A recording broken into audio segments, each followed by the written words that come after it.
ക്രിസ്തുയേശുവിന്റെ നാമത്തിൽ എല്ലാ സ്നേഹവന്ദനങ്ങളെയും പകലിൽ നേരുന്നു. ഈ പകലിൽ ഒരു ചെറിയ ചിന്ത നമ്മൾക്ക് ഒരുമിച്ച് പങ്കിടുവാൻ ദൈവം നമ്മളെ ഇടയാക്കട്ടെ. ജീവിതത്തിൽ വാഗ്ദത്തം ലഭിച്ചിട്ടും വാഗ്ദത്ത നിവൃത്തിക്കെതിരായി നിങ്ങളുടെ ജീവിതത്തിൽ നിങ്ങളുടെ സാഹചര്യങ്ങൾ നിങ്ങൾക്കെതിരാകുന്നത് കണ്ട് വാഗ്ദത്ത നിവൃത്തി ഇനി ജീവിതത്തിൽ സംഭവിക്കത്തില്ല എന്ന് പറഞ്ഞ് ജീവിതത്തിൽ വിഷാദിച്ചിരിക്കുന്ന ഒരു വ്യക്തിയാണോ നിങ്ങൾ? അല്ല, വാഗ്ദത്ത നിവൃത്തിക്കായി അനവധി നാളുകൾ കാത്തിരുന്നിട്ടും വാഗ്ദത്ത നിവൃത്തി നിങ്ങളുടെ കരത്തിൽ ലഭിക്കാതെ, അതിൻ്റെ നന്മ അനുഭവിക്കാതെ ആകുലനായിരിക്കുന്ന ഒരു വ്യക്തിയാണോ നിങ്ങൾ?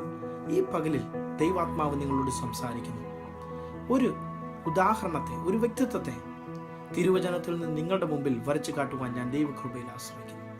ഉൽപ്പത്തി പുസ്തകത്തിൽ യോസഫിനെ നമുക്ക് അവിടെ കാണുവാൻ സാധിക്കും. അതെ, സ്വപ്നം കണ്ട നാൾ മുതൽ അവനെ സ്നേഹിച്ചവർ, അവനെതിരായി തിരിയുന്ന ഒരു കാഴ്ച നമുക്കവിടെ കാണുവാൻ സാധിക്കും. അതുവരെയും താൻ പ്രിയ മകനെന്ന് കരുതിയ പിതാവ്, താൻ സ്നേഹിച്ചിരുന്ന തൻ്റെ സഹോദരങ്ങൾ അവനെതിരായി തിരിയുന്നതായി നമുക്കവിടെ കാണുവാൻ സാധിക്കും. പ്രത്യേകിച്ച് അവൻ്റെ സഹോദരന്മാർ അവൻ്റെ സ്വപ്നത്താൽ, അവൻ്റെ പിതാവ് അവനെ സ്നേഹിക്കുന്നതിനാൽ അവനെ അപായപ്പെടുത്തുന്നതായും നമുക്കവിടെ കാണുവാൻ സാധിക്കും. അവൻ സ്വപ്നം കണ്ടപ്പോൾ അവൻ്റെ ജീവിതത്തിൽ ഒരിക്കലും കണ്ടില്ല അവൻ്റെ സഹോദരന്മാർ അവനെ അപായപ്പെടുത്തുമെന്ന്.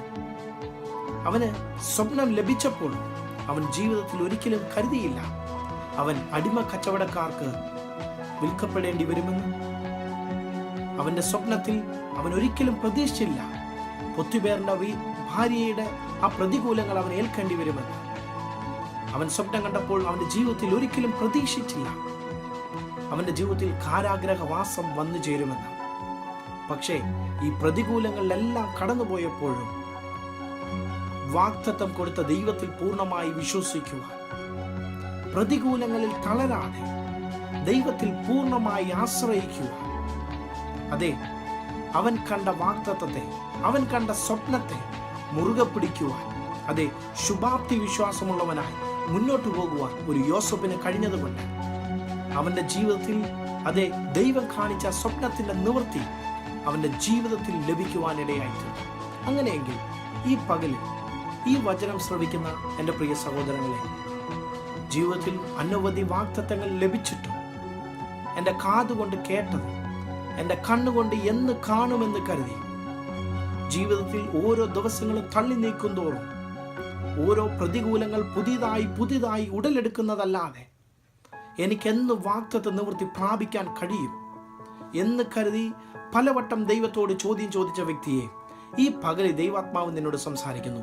പ്രതികൂലങ്ങളിൽ തളരുവാനല്ല, പ്രതിസന്ധികളിൽ തളരുവാനല്ല, പുതിയതായി ഉരുത്തിരിയുന്ന പ്രതികൂലങ്ങളെ കണ്ടുകൊണ്ട്, പുതിയതായി നിനക്കെതിരെ ഉയർന്നു വരുന്ന പ്രതിസന്ധികളെ കണ്ടുകൊണ്ട് പുഞ്ചിരിയോടെ വാഗ്ദത്തം തന്ന ദൈവത്തെ പൂർണ്ണമായി വിശ്വസിക്കുമെങ്കിൽ ഈ പകലിൽ ഒരു വലിയ വിടുതൽ നിങ്ങൾ കൊണ്ട് സുനിശ്ചിതം. അതെ, തിരുവചനം പറയുന്നത് പോലെ ദർശനത്തിനൊരു അവധി വെച്ചിരിക്കുന്നു, അത് സമാപ്തിയിലേക്ക് ബന്ധപ്പെടുന്നു.